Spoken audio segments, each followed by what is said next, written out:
అనంతపురం జిల్లా గుంతకల్లు నియోజకవర్గంలో తాగునీటి కొరత నివారణకు తక్షణమే చర్యలు చేపడతానని ఎమ్మెల్యే గుమ్మనూరు జయరాం హామీ ఇచ్చారు.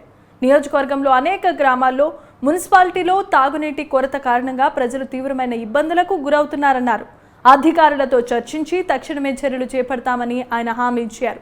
కేంద్ర ప్రభుత్వ సహకారంతో సీఎం చంద్రబాబు సహకారాలతో గ్రామాలను పూర్తి స్థాయిలో అభివృద్ధి చేస్తానని జయరాం వెల్లడించారు.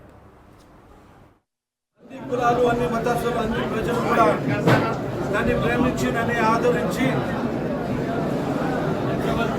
ప్రతి గ్రామంలోనూ కూడా నేనే ఒక ఎమ్మెల్యేగా పెట్టుకున్నాననే విధంగా అందరూ కూడా కష్టపడి పనిచేసి దాన్ని గెలిపించినందుకు కూడా అందరికీ కృతజ్ఞతలు తెలుపుకుంటున్నారు.